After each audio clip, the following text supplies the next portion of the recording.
So, yun know, bali, sinerch natin ang ano, how are low, mid, and high-rise building classified? Siyempre, ano no, mahirap din kasi talaga na banggitin ng banggit na mid-rise, low-rise, and high-rise buildings, no? Kung hindi ko rin talaga, wala akong ideya ba, wala kahit konti, no? Kung ano nga ba ibig sabihin nun. Kung sino-sino ang makakonsider natin na nasa mid, low, or high na rise building. So, high, okay, high. How are, okay, so habang nagbabasa ako sa ano sa Wikipedia is itututok ko lang yung ano yung camera sa may North Camellia. Kasi itong North Camellia ano yan kumbaga parang feeling ko ano siya, belong siya sa mid-rise building, pero mataas nga lang talaga siyang tingnan sa malayuan kasi nasa ano siya, no, elevated position, no, medyo bukid ba. Matarik yung kanyang kinatatayuan. Okay, so babasahin ko siya. How are low-rise, mid-rise, and high-rise buildings classified? Well, to use a cliche, as a bulok yung kubay, paita.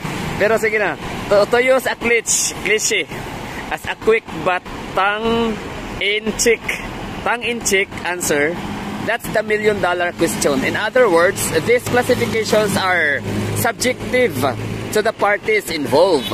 Making it more complicated is the fact that what one jurisdiction considers a building to be a low-rise might well be a mid-rise in other jurisdiction.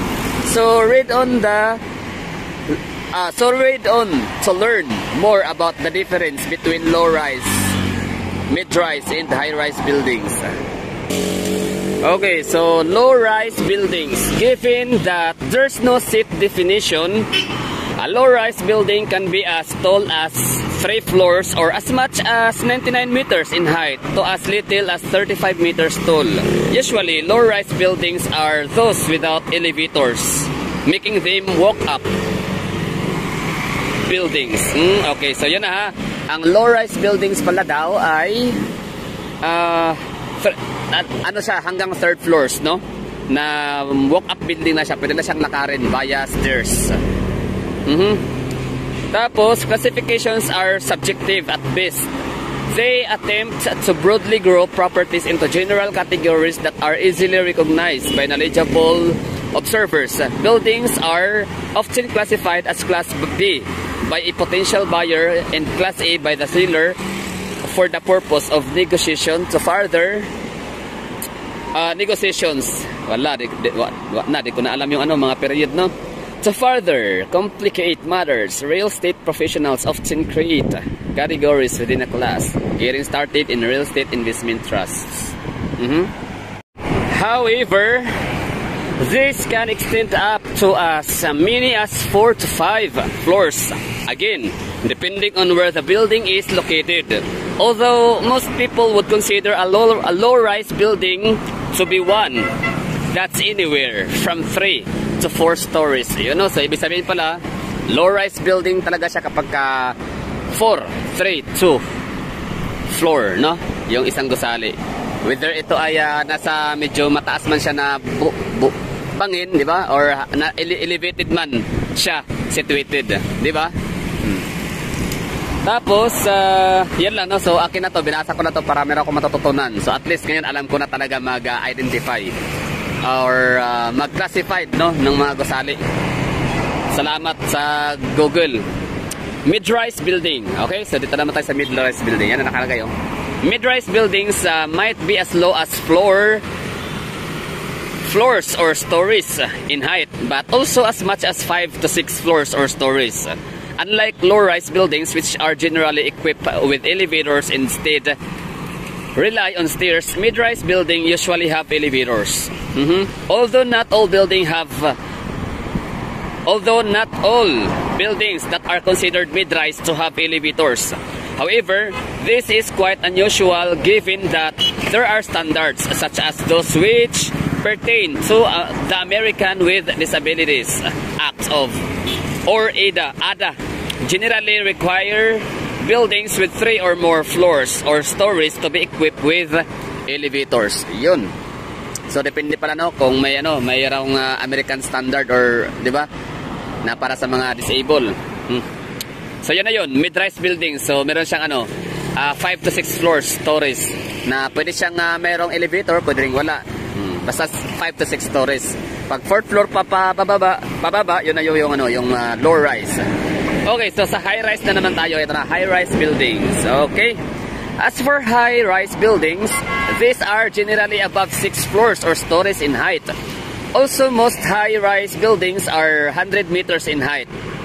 This should not be confused with skyscrapers, which are generally much taller, as little or as much as 200 meters in height.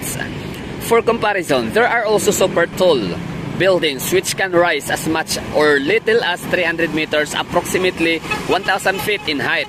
As you can plainly see, there are many factors which help to classify a building as a low rise, a mid rise, or high rise.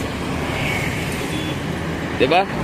So yun na yun, no? Basta ano na siya, high rise pag lalagpas na siya sa sa 7 palapag, 7 above floors. As for high buildings, ulit ko nga ito para di ko naiintindihan, no? Hindi na nga ako marunong magbasa, hirap akong mintindi sa mga binabasa. Lang hiya talaga to, parang kailangan ko bumalik dito ng grade school. Ulitin ko lang. As for high-rise buildings, these are generally above 6. Okay, yun. Generally na pala. Yun na yun, no? So, naiintindihan ko na. Generally above 6 floors stories in height. So, yun. Maano na siya. Matatawag na talaga siya na high-rise building. So, tapos na usapan. Okay, so tapos na yung aking confusion sa buhay. Yung aking problema, no? So, kahit paano. Kasi wala hirap talaga magbanggit na high-rise ba yan? Medium ba yan? Mid, low, or high. Diba? So, okay. Ibig sabihin, ganito na yun. So, there you go. Itong mga nakikita natin dito is, ito yung Abrisas Place Tower 2. Tapos, sa likod kasi yan yung Abrisas Place Tower 1, yung katabi ni Sida Hotel. Hindi natin tanano kasi andyan si ang laki ng sarap. Arsicola Litro. So, nakaharang, no? Pero itong mga nakikita natin diyan na mga gusali, yung mga matataas ay dito kasama si Delgar Building. So yan sila ay mga high rise building kasi sila 6th floor pataas. 7th floor above. May elevator man siya o wala. Basta kaya ganoon na kanyang kataas ang kanyang gusali, na kanyang palapag, so considered as high rise. Ayun, no? So mga nanonood diyan, sana meron kayong natututunan din sa akin. At sa mga maraming alam din dyan, paki-comment din dyan, meron ako matutunan sa inyo. Abrisas Place, Tower 1. Tower 2. Tapos, ito siya ay si Aeon Tower. Diba? Taas niya, no? Hindi ko nabibilang ako ilang floor yan, ilang palapag. Pero malamang, lagpas 10th floor. Tapos, sa likod ni itong kulay blue ang kanyang mga window shield. Yan ay si Insperia, no? Na sabi-sabi nila, hindi daw maganda dyan. Sana... hindi maganda-ganda kaya niyan. Tapos, ito naman si Avida Tower. Ang galing, no? So, ito si Avida Tower, sa harap yan ng ng Abrisa de Ayala Mall. Tapos, tatlong tower yan. So, as of now, ang nakikita natin is dalawa pa lang. Yung pangatlo ay under construction, no? Materialize pa lang nila. Oops, ayan. So, nakaharap tayo dito sa may areang GP Laurel na Bahada. GP Laurel Bahada / Daang Maharlika Highway. Para parang alam niyo kasi ito ay ako din kasi nalilito talaga din sa daan ng GP Laurel tsaka Daang Maharlika Highway kapag tinitingnan natin sa Google Map. So try niyo i-Google Map din diyan, ilagay niyo diyan ng ang GP Laurel Avenue tapos i-zoom in niyo. Dalawa sila. GP Laurel Avenue tapos Daang Maharlika Highway. Mula rito yan hanggang sa may Ashuela Cove. Pero pagdating ng Ashuela Cove, doon sa may intersection ng Arcastillo, hindi na naghahati, no? Hindi na dalawa ang pangalan sa daan. Hindi na siya kagaya dito ba na GP Laurel Avenue and Maharlika Highway, Daang Maharlika Highway. Kasi pagkalagpas doon sa may Ashuela Cove papuntang Lanang, Sasa, ang tawag na talaga doon sa lugar ay Daang Maharlika Highway na, no? So wala siyang kahati na pangalan. So ngayon, balik tayo dito. Nakaharap tayo dito, diba, sa GP Laurel Avenue or Bahada kung tawagin ng mga lumang mga taga Davao, no? Mga old Davaoenyo, mga mga lumad ba? Lumad means yung dito pinanganak, dito lumaki, no? Dito rin na nagkaasawa, nagkapamilya, tumanda, ganun. So nakaharap tayo dito sa may bahada. So pag sinabi sa bahada, mula doon sa SPNC all the way to Abrisa hanggang Gaisano Mall. So ano yun, bahada, di ba? Victoria Plaza. So kaso nga lang, may mga ano naman sa may ICCC Victoria Plaza, may mga gusali din dyan sa mga paligid, nakapaligid sa kanya. No, kaso nga lang hindi natin matatanaw mula rito kagawa nga nung nasa likuran ni Abrisa, natatakpan, naharangan, tsaka ni Ion Insperia, tsaka itong billboard. Tsaka ni Abrisa mismo, yan sa Abrisa, yan, Abrisa, diba? So hindi natin sila makikita yung nasa may Gaisano Mall area, yung Misachira, di nga tanaw eh. So hindi rin tanaw yung Dorian Hotel, no? Kasi ano nga, dahil nga dito, maging Sisida Hotel, di nga rin natin pansin eh, hindi natin nakikita, oh. Di abot tanaw.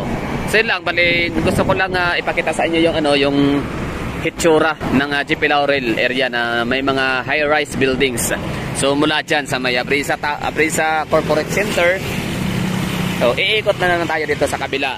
Yan, sa may bahada. Uy, wala pala tayong makikitang mga dito, high rise. Ito siya, medium rise lang ito si Robinson Cybergate. Kasi nasa lang siya. Mid rise lang siya kasi meron siyang 6th floor lang siya. Itong unahan parang 1 2 3 4 5, tapos itong isang building ito yung parang annex. Yan talaga yung BPO. VXI or IBX o VXI yata So 6th floor lang yan, no? Bilangin natin 1 2 3 4. Basta mga 6th floor lang siya. So nasa siya, kategory siya ng ng mid-rise building.